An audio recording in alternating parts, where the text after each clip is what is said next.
Hello, I'm Dick Nussbaum and have the privilege of serving as the president of the Midwest League of Professional Baseball Clubs. I wanted to spend a few minutes to welcome all of you to another exciting Midwest League season and explain some of the league's expectations for all of us to make 2017 the best one ever. 2017 marks 70 years since our initial season as a league, and we are very excited to introduce a new logo, which is more in keeping with the outstanding product we offer our fans and affiliates. Sadly, we begin this season without our friend and longtime Midwest League president, George Spelius. We plan on honoring George throughout this season in a number of ways, from salutes at our stadiums and a memorial uniform patch. The best way we can honor George is to continue his legacy of excellence as a league and to continue to show our appreciation for all he has done to make the Midwest League the gold standard. A core principle we need to keep in mind is player development. All of us play an important role to fulfill that responsibility.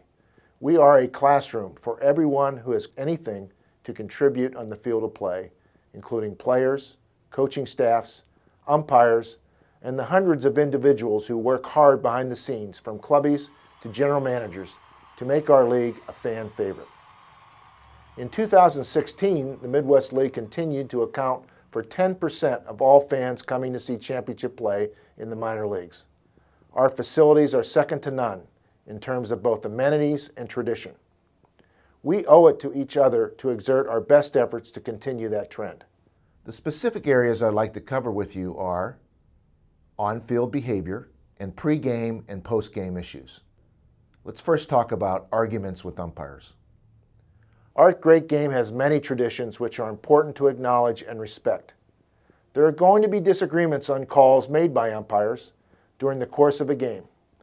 We understand a manager, coach, or player will in some situations argue the call with the umpire. Fans, as well as player development executives, expect their teams to compete in this fashion. These arguments can become heated and ejections can and do occur. Each ejection will be reviewed under the following protocols, which we have used for the past 2 seasons. First, umpires will file a report with the league office. Second, any player, manager, or coach ejected will have the right to file a written report with the league office by email to the email addresses that we're flashing right now. Video of any call and the ensuing ejection will be preserved by the home club and forwarded to the league office. As league president, I will review the evidence and issue any fines or suspensions. In addition, all the evidence will be reviewed by the umpire development staff of minor league baseball to determine if the umpiring crew could have done a better job, and umpires will be subject to the same kinds of discipline which a player, manager, or coach might also be. Contact with an umpire will not be tolerated. Therefore, all participants in an argument should take appropriate steps to be far enough away from each other to avoid any contact. Finger pointing, which connects with any part of someone's body, or the bill of a cap hitting someone, is contacts which will be grounds for a suspension. Bottom line, arguments should be done at a distance. In arguing, make your point. Do not use inappropriate language, especially F-bombs, and do not delay the game. Get the video to the league, and we will review it with minor league umpire staff who have used such opportunities as teaching moments, and to hold our umpires accountable. Many times last year, arguments got out of hand because managers have insisted an umpire ask for help on a call. It is important to understand an umpire is under no obligation to ask for help when he believes he does not need it. In speaking with the umpires, we are asking they be more open to asking for help, because in the long run, it may help to be sure the right call is made. However, if the umpire asks for help and it does not change the call, the manager, coach, or player must respect that call at that point, and we need to move the game along. The continuing of an argument at that point is grounds for an ejection, even if the language or tone of voice does not get out of hand. Second, bench clearing incidents. The Office of the Commissioner of Major League Baseball and the President of the Minor League Baseball have issued a written policy involving on-field behavior incidents between teams. Minimum fines and suspensions are required to be enforced by league presidents, involving instigators and combatants when players of opposing teams engage in an on-field fight or bench-clearing incident. In addition, penalties are required for players who leave their position, dugout, or bullpen to participate.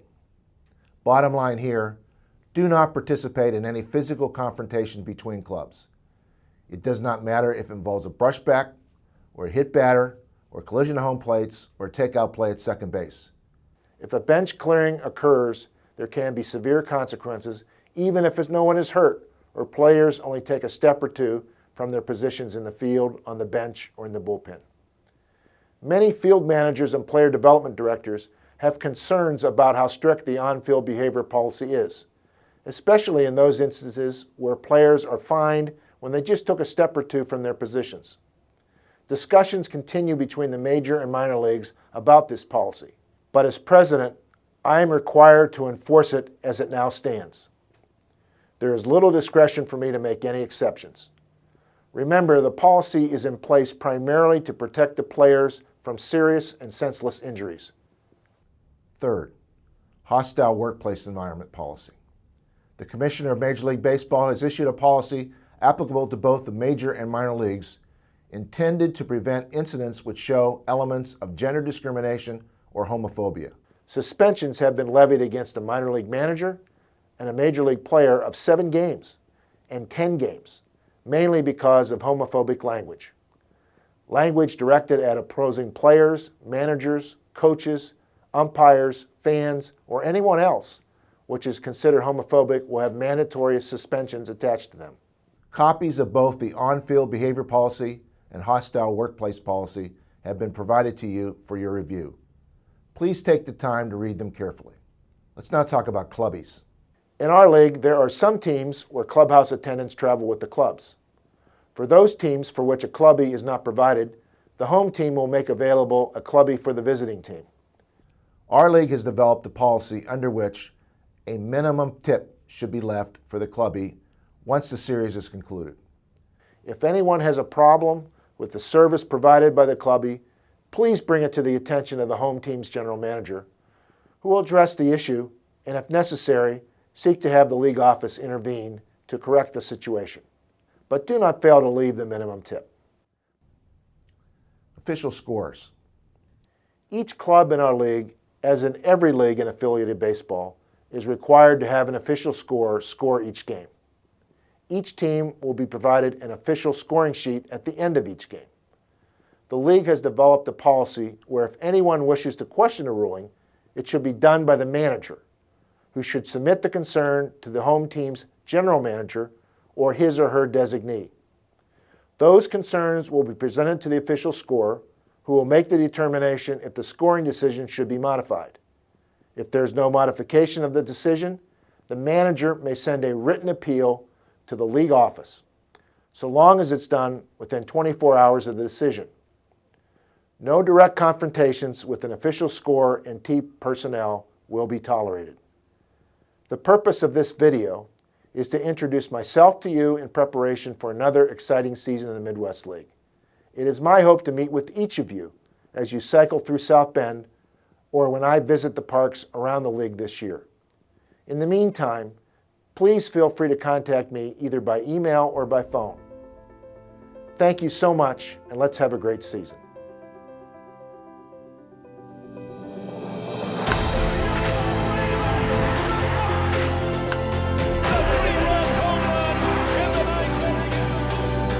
I consider myself the luckiest man on the face of the